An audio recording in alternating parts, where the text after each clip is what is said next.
ಸೀತಾರಾಮನ್ನ ಭೇಟಿಯಾಗಿ ದೂರು ಕೊಟ್ಟಿದ್ದೀರಿ. ಬೋವಿ ಸಮುದಾಯಕ್ಕೆ ಸಂಬಂಧಪಟ್ಟಂತೆ ಆ ಭ್ರಷ್ಟಾಚಾರವನ್ನು CBI ತನಿಖೆಗೆ ಆಗಬೇಕು ಅಂತ.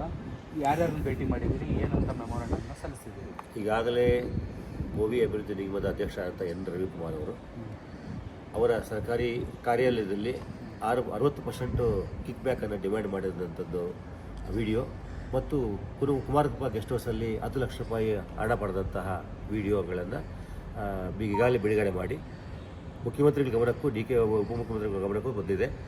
ಈ ನಿಟ್ಟಿನಲ್ಲಿ ನಾವು ಭಾರತ ಸರ್ಕಾರ ದೆಹಲಿಗೆ ಬಂದು ಅಮಿತ್ ಶಾಜಿಯವರು, ಹೋಮ್ ಮಿನಿಸ್ಟರು, JP ನಡ್ಡಾ ಅವರು, ನಿರ್ಮಲಾ ಸೀತಾರಾಮನ್ ಅವರನ್ನು ಭೇಟಿ ಮಾಡಿ ಏನು ಕೇಂದ್ರ ಸರ್ಕಾರ SCP TSP ಹಣ ವರ್ಷಕ್ಕೆ 30,000 ಕೋಟಿ ರೂಪಾಯಿ ರಾಜ್ಯ ಸರ್ಕಾರ ಕೊಡುತ್ತೆ. ಆ ಹಣ SCಗಳ ಪರಿಶಿಷ್ಟ ಜಾತಿ ಜನರಿಗೆ, ದಲಿತದವರು ಅಭಿವೃದ್ಧಿಗೆ ಬಳಕೆ ಮಾಡದೆ ಗ್ಯಾರಂಟಿ ಸ್ಕೀಮ್ಗಳು ಬಳಕೆ ಮಾಡ್ತಿದ್ದಾರೆ. ಅದು ಕೂಡ 3 ವರ್ಷದಲ್ಲಿ 39,000 ಕೋಟಿ ರೂಪಾಯಿ ಹಣವನ್ನು ಬಳಕೆ ಮಾಡಿದ್ದಾರೆ.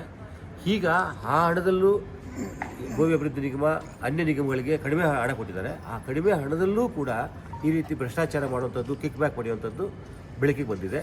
ಸೊ ಈ ನಿಟ್ಟಿನಲ್ಲಿ ನಾವು ಇದನ್ನು ಸೂಕ್ತ ತನಿಖೆ ಮಾಡಬೇಕು. ರೆಡ್ ಹ್ಯಾಂಡಾಗಿ ಸಿಗಾಕೊಂಡಿರತಕ್ಕಂಥ ವಿಷಯದಲ್ಲಿ ಈಗಾಗಲೇ ನಾನು ಎನ್ಫೋರ್ಸ್ಮೆಂಟ್ ಡೈರೆಕ್ಟರೇಟ್ಗೂ ಕೂಡ ದೂರು ಕೊಟ್ಟಿದ್ದೇನೆ, CBIಗೂ ಕೂಡ ದೂರು ಕೊಟ್ಟಿದ್ದೇನೆ, ತನಿಖೆ ಆಗಬೇಕು ಈ ನಿಟ್ಟಿನಲ್ಲಿ ಅಂತ. ಯಾಕೆ ಅಂದರೆ ಈಗ ಈ ಹಿಂದೆ BJP ಸರ್ಕಾರದಲ್ಲಿಯೂ ಕೂಡ ಸರ್ಕಾರದಲ್ಲಿ ಆಗ ನಿಗಮದ ಅಧ್ಯಕ್ಷ ನೇಮಕ ಆಗಿರಲಿಲ್ಲ. ಅದಕ್ಕೆ ಆಗಿದ್ದಂಥ ಜನರಲ್ ಮ್ಯಾನೇಜರು MD ಅವರು ಸುಮಾರು 85 ಕೋಟಿ ರೂಪಾಯಿ ಹಗರಣ ಮಾಡಿದರು. ಆ 85 ಕೋಟಿ ರೂಪಾಯಿ ನಾನೇ ನಮ್ಮ ಸಂಸ್ಥೆ ಮುಖಾಂತರ ಅಂದಿನ ಮುಖ್ಯಮಂತ್ರಿ ಬಸವರಾಜ ಬೊಮ್ಮಾಯಿ ಮತ್ತು ಕೋಟಾ ಶ್ರೀನಿವಾಸ ಪೂಜಾರಿ ದೂರು ಕೊಟ್ವಿ. ಅವ್ರು ಎಚ್ಚೆತ್ತುಕೊಂಡು ಕೂಡಲೇ ಇಲಾಖೆ ತನಿಖೆ ಮಾಡಿ ಆ ಅಧಿಕಾರಿಗಳನ್ನು ಅಮಾನತುಗೊಳಿಸಿ ACB ಕೊಟ್ಟು ಅವ್ರನ್ನ ಜೈಲಿಗೆ ಕೂಡ ಹಾಕಿದರು. ಮತ್ತು ACB ಮುಂದುವರಿಯಿತು. ನಂತರ ಲೋಕಾಯುಕ್ತಕ್ಕೆ ಹೋಯಿತು. ಮತ್ತು ಕಾಂಗ್ರೆಸ್ ಸರ್ಕಾರ ಬಂದ ತಕ್ಷಣ SITಯನ್ನು ನೇಮಕ ಮಾಡಿದ್ರು. SIT ಸುಮಾರು 3 ವರ್ಷದಿಂದ ನಡೀತಾ ಇದೆ. ಇವತ್ತಿನ ತನಕ ಏನೂ ಡೆವಲಪ್ಮೆಂಟ್ ಆಗಿಲ್ಲ, ಏನೂ ಉಪ್ಪು ಹುಳಿ ಏನೂ ಇಲ್ಲ. ಅಪರಾಧಿಗಳಿಗೆ ಶಿಕ್ಷೆನೂ ಆಗಿಲ್ಲ, ಹಣ ರಿಕವರಿನೂ ಆಗಿಲ್ಲ, ಬಡವರು ನ್ಯಾಯನೂ ಸಿಕ್ಕಿಲ್ಲ. ಹಾಗಾಗಿ ಭಾರತ ಸರ್ಕಾರ ಸಿದ್ದರಾಮಯ್ಯನವರು ಒತ್ತಾಯ ಮಾಡಿದ್ದು ಇದನ್ನು SITಯಿಂದ ಇದು ಮುಕ್ತಿ ಸಿಗೋದಿಲ್ಲ, ಇದನ್ನು CBIಗೆ ಕೊಟ್ಟು ಶೀಘ್ರ ತನಿಖೆ ಮಾಡಿಸಿ ಬಡವರಿಗೆ ನ್ಯಾಯ ಕೊಡಿ ಅಂತ ನಾವು ಒತ್ತಾಯ ಮಾಡಿದ್ದೀವಿ. ಜೊತೆಗೆ ನಮ್ಮ ಕಣ್ಣು ಮುಂದೆ ಬೋವಿ ಅಭಿವೃದ್ಧಿ ನಿಗಮದ ಅಧ್ಯಕ್ಷರ ಹಗರಣ ಕಣ್ಣು ಮುಂದೆ ಕಾಣೋದಿದ್ರೆ ಇನ್ನೂ 16 ನಿಗಮಗಳಿದ್ದಾವೆ, ಬೇರೆ ಬೇರೆ ಅನ್ಯ ಜಾತಿ ನಿಗಮಗಳಿದ್ದಾವೆ. ಈ ನಿಗಮಗಳಲ್ಲೂ ಕಾಣದಂಗೆ ಎಷ್ಟು ಹಗರಣ ಆಗಿರ್ಬೋದು ಅನ್ನೋಂಥದ್ದು ಗೊತ್ತಿರೋಂಥ ವಿಷಯ. ಈ ಹಿಂದೆ ತೆಲಂಗಾಣ ಚುನಾವಣೆ ಆಯಿತು. ತೆಲಂಗಾಣ ಚುನಾವಣೆ ಆದಾಗ ನಮ್ಮದೇ ದಲಿತ ಸಮುದಾಯದ ವಾಲ್ಮೀಕಿ ಅಭಿವೃದ್ಧಿ ನಿಗಮದಲ್ಲಿ ಹಗರಣ ಆಯಿತು. ಆ ಹಣವನ್ನು ತೆಲಂಗಾಣ ಚುನಾವಣೆಯಲ್ಲಿ ಬಳಕೆ ಮಾಡಿದ್ದು 89 ಕೋಟಿ ರೂಪಾಯಿ ಹಗರಣ ಆಗಿದೆ ಅಂತ ಅಧಿವೇಶನದಲ್ಲಿ ಮುಖ್ಯಮಂತ್ರಿಗಳು ಒಪ್ಕೊಂಡಿದ್ದು ಮತ್ತು ST ಮಂತ್ರಿ ನಾಗೇಂದ್ರ ಅವರನ್ನು ಅಮಾನತು ಮಾಡಿದ್ದು ಕೂಡ ನಾವು ಕಾಣಬಹುದು.